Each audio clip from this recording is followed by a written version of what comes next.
नमस्कार। मैं पूजा शर्मा अपने श्री मैस्ट्रो चैनल में आपका स्वागत करती हूँ। आज हम बात करेंगे बुद्ध के बारे में। बुद्ध का अंडा जो लाल किताब में काफी एक फेमस टॉपिक है। तो बुद्ध के अंडे के बारे में और बुद्ध के बारे में आप जानते ही होंगे, जो सर्वशक्तिमान बोला गया है बुद्ध को। मतलब सभी, अब ब्रह्मांड जो है बुद्ध का है। और अभी नवरात्रे निकले हैं, तो अगर आप लोगों ने दुर्गा सप्तशती पढ़ी हो, तो जब सभी देवताओं से कुछ भी कंट्रोल नहीं हुआ, राक्षसों का प्रकोप बहुत ज्यादा बढ़ने लगा, तो माँ दुर्गा ने, काली ने आकर सारे राक्षसों का विनाश विनाश किया। तो बुद्ध की ताकत ऐसी है कि वो सब चीजें कंट्रोल कर लेती है। इसीलिए लाल किताब में बुद्ध को बहुत ज्यादा इम्पोर्टेंस दी गई है।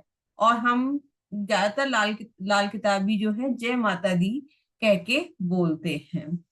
अब अंडा जो होता है वो बुद्ध का होता है। और उसके अंडे के अंदर ही एक जीव होता है, कि मतलब पहले अंडा होता है, उस तभी वो बाद में जीव का रूप लेता है। तो जीव जो है ना, उसके अंदर प्राण है जीव में। तो वो बृहस्पति का है ना। अंडा जो है बुद्ध का है। तो बुद्ध ने बृहस्पति को भी अपने अंदर कैद कर रखा है, तो इसलिए भी बुद्ध सर्वशक्तिमान है। तो एक जो खड़ा अंडा होता है, जैसे एक अंडे की आप क्रेट देखेंगे, तो उसमें ज्यादातर खड़े, हमेशा खड़े ही अंडे होते हैं। खड़ा अंडा कम से कम 25 kg वेट ले लेता है, कि क्रेट के ऊपर क्रेट ऐसे होती है, लेकिन वो अंडे फूटते नहीं हैं। और जो लेटा अंडा होता है, उसे जरा सा टक करेंगे, वो बहुत जल्दी टूट जाएगा। तो इसमें खड़ा अंडा, लेटा अंडा और सड़ा अंडा, तीन तरह की उसमें बात करी गई है। मतलब किस हाउस में बुद्ध होगा, वो कैसा अंडा कहलाएगा, इसके बारे में इसमें बताया गया है। तो जैसे बुद्ध अच्छा है, जैसे सेकंड में अच्छा है, फोर्थ में अच्छा है, राजयोग कारक है, और सिक्स में बुद्ध अपना ही घर में है, उच्च का होता है।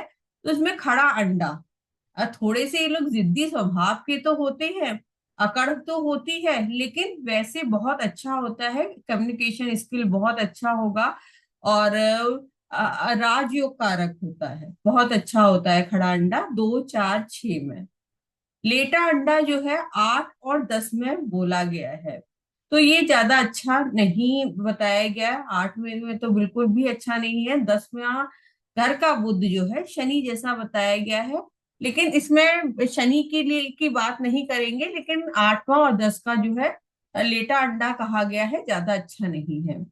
और एक सड़ा अंडा जो बोला गया है, वो खाना नंबर 12, वहां पर 12वां घर में बुध नीच हो जाता है। तो उसे लेटा अंडा अंडा बोला, सॉरी, सड़ा अंडा बोला गया है, बहुत खराब।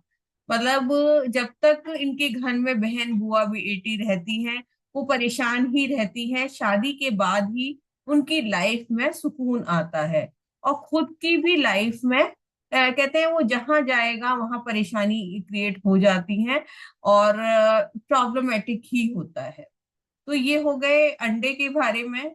अब अगर फर्स्ट और सेवेंथ हाउस में बुध है, तो ये लोग औरों की हेल्प करने में लगे रहते हैं, औरों के लिए जीते हैं।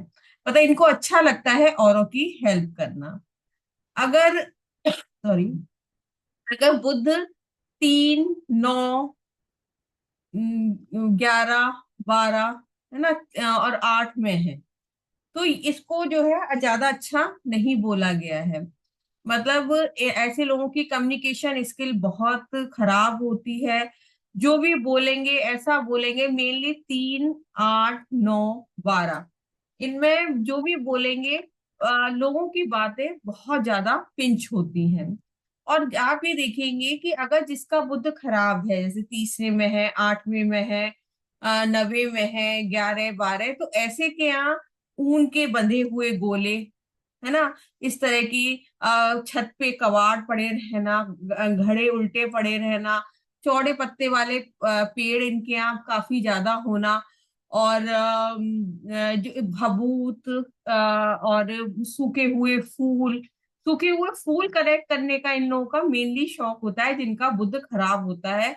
तो ऐसे में जैसे बचपन में ही बच्चे नहीं देखते थे कि हर नोटबुक में, बुक में एक फूल वो रख लेते थे, वो सूख जाता था तो उसको देखते रहते थे। तो ऐसे लोगों को ना सूखे उनके घर में सूखे हुए फूल बहुत पड़े रहते हैं। माला, जैसे भगवान के लिए माला मंगवा ली, लेकिन वो भगवान को ना चढ़ा के वो फ्रिज में ही पड़ी है, कहीं सूख रही हैं। तो ये बहुत ज्यादा नेगेटिविटी क्रिएट करते हैं। ऐसे के घर में कोई ना कोई ताबीज वो दे जाता है, किए कराए का असर जो 3, 8, 9, 12 वालों के यहाँ बहुत जल्दी होता है। 11वें घर का अगर बुध है तो उस केस में इसे कंठी वाला तोता बोला गया है। तो ऐसे की लाइफ में भी सुकून 34 के बाद आता है। तो ये रही अंडे की जो टाइप्स ऑफ बुध के अंडे बताए गए हैं उसकी बात। अगर देखिए, बुध के बारे में एक चीज हमको सभी को पता होगी कि बुध जिस घर में बैठा है उस राशि की ताकत ले लेगा, है ना। मतलब उसी की तरह बिहेव, वो जिसके साथ होगा उसी की तरह बिहेव करने लगेगा, जिस प्लेनेट के साथ होगा उसकी तरह बिहेव करने लगेगा। क्योंकि एक बुद्ध को प्रिंस भी बोला गया है, छोटा बालक भी बोला गया है। तो जैसे बच्चे को जो आप बातें बोलते हो, जो सिखाते हो, फौरन वैसा ही करने लगता है। अगर वो अच्छे प्लेनेट के साथ है तो बहुत ही अच्छा रिजल्ट देगा, और खराब के साथ है तो खराब रिजल्ट देगा। जैसे बुद्ध गुरु, जैसे इनको एक तरह से बाप बेटे बोला गया है कि गुरु का बेटा है बुद्ध। लेकिन दोनों अगर ये साथ होंगे तो बहुत ज्यादा प्रॉब्लम फेस करेंगे। ऐसे के फादर, उनको कोई ना कोई लाइफ में प्रॉब्लम्स रहेंगी। अगर बुध राहु के साथ है तो ऐसे का दिमाग बहुत ज्यादा तेज चलेगा, कुछ ना कुछ खुराफाती दिमाग रहेगा। अगर वो खराब घरों में है तो हम ये कह सकते हैं कि किए कराए का भी असर ऐसे के यहाँ रहता है। अगर बुध सूर्य के साथ है तो बहुत अच्छा है। बुध जैसे उसमें बुध आदित्य योग भी बोला गया है। और अगर बुध बेकाबू है, अगर कंट्रोल नहीं हो रहा है, तो उसे सूर्य का साथ दिया जाए तो उस केस में अच्छा रिजल्ट देने लगता है। अगर जैसे बुध 9 में है तो उसमें अकेला, अगर बुध 9 में है तो बुध का भेद निकालने के लिए भी उसमें बोला जाता है।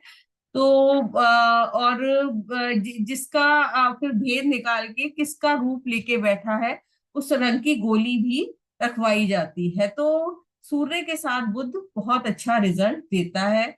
चंद्र के साथ बुध ऐसे में धन तो देता है। चंद्र बुध जिसे माँ बेटी जिसे बोला गया है, धन तो देगा, लेकिन ऐसे कि मदर को भी काफी मेंटल इश्यूज रहेंगे, नसों से रिलेटेड प्रॉब्लम रहेंगी, कुछ ना कुछ प्रॉब्लम रहती हैं। बुध अगर केतु के साथ है तो बाल की खाल ऐसे लोग ना निकाल लें, जब तक उसमें ना चले जाएं डीप, तब तक इनको चैन नहीं आता है। तो इस तरह से हम बुध को देख सकते हैं।